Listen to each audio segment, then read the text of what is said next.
Today's video is a little fan service, a little gift I would like to give to you fans, to you members of the community, because one of you asked me a question about Dark Souls, about this specific knight and his armor, and so I've decided to answer with a full video, so thank you very much for asking that question. Let's have a look at this armor and let's evaluate it historically.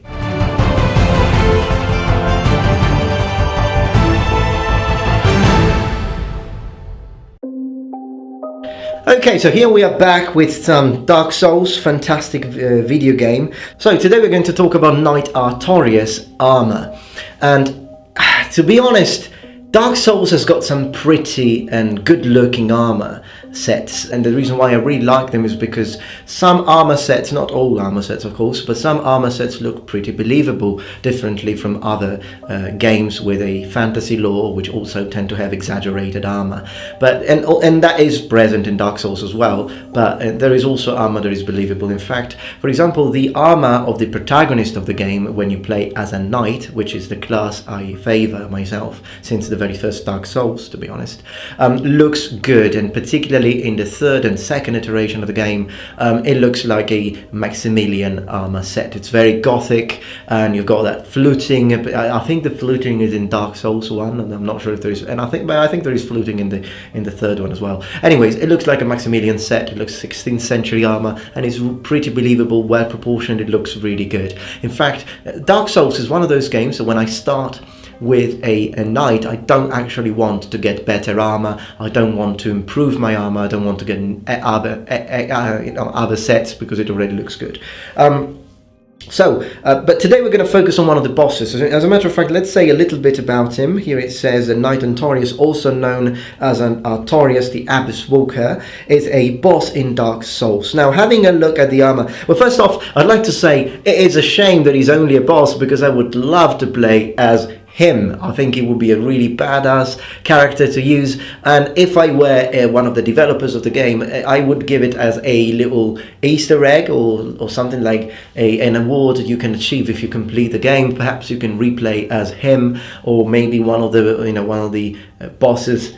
I think that would be really cool. But apart from that, let's have a look at the armor. Let's focus on the armor. So as I said, the set of the protagonist is already 16th century. And to be honest, immediately by looking at the armor of Knight Artorias, I can say it's either, well, loosely based on a late 15th century to 16th century set of armor of the Western medieval Europe.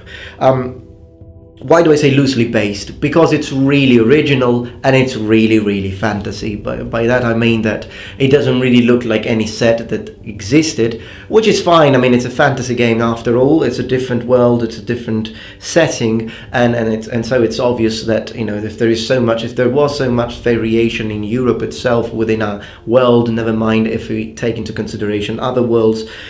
Also because armor develops and takes a certain shape depending on the sort of weapons that it faces.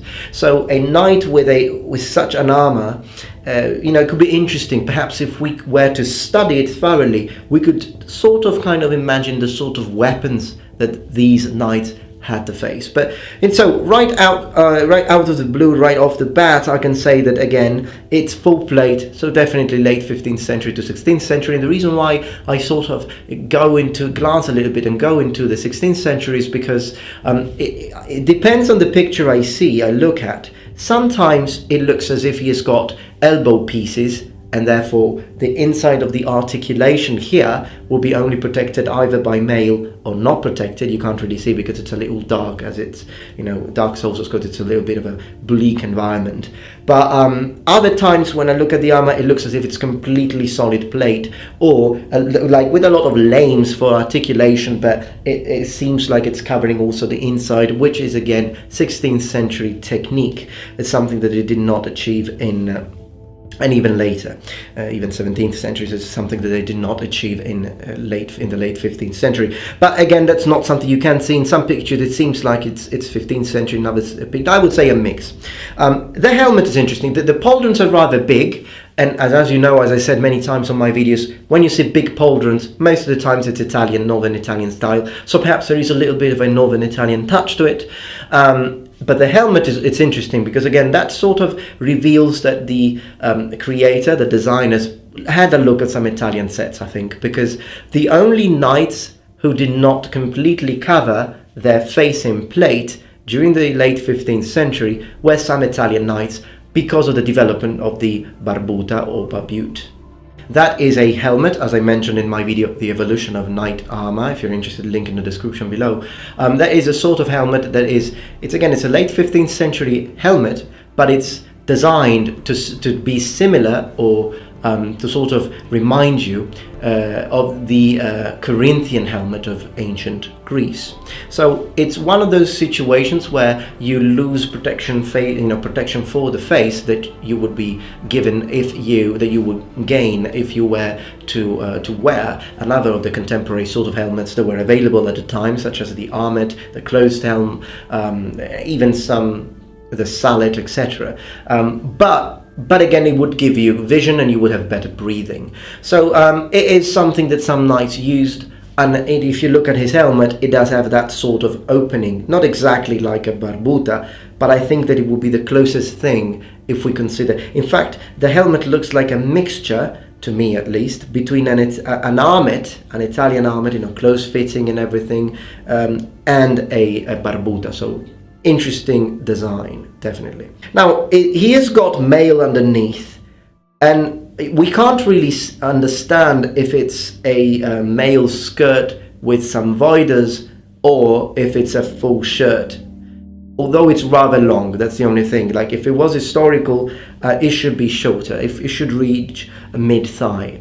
The one he's wearing looks like a hauberk. And again, the idea of wearing full mail shirt underneath plate is something that happened in medieval Italian 15th century. Again, some medieval knights chose, instead of wearing an arm in doublet with voiders, to keep on wearing the full mail. So that's something that did happen in Italy. But this is a full hauberk. It goes all the way to the knee, and it's very strange. So that would be anachronistic, and I don't really see the reason. If they have the sort of technology needed to make armor that almost looks at 16th century, to be honest, then I don't see why he's wearing a 12th century piece of kit underneath that. So that's the only thing that I think looks a little anachronistic. Apart from this, I think the armor looks stunning and the character's really badass.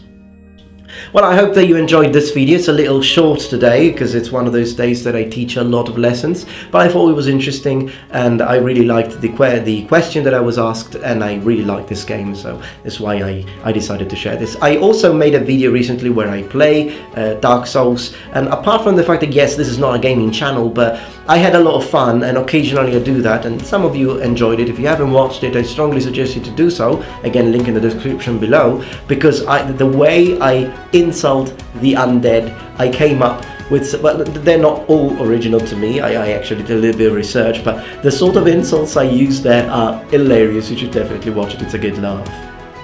Okay, so thank you very much for watching. I will see you again tomorrow for my next daily upload, as usual. Thank you for your time, and thank you for your support. And remember, the Metatron has spread his wings.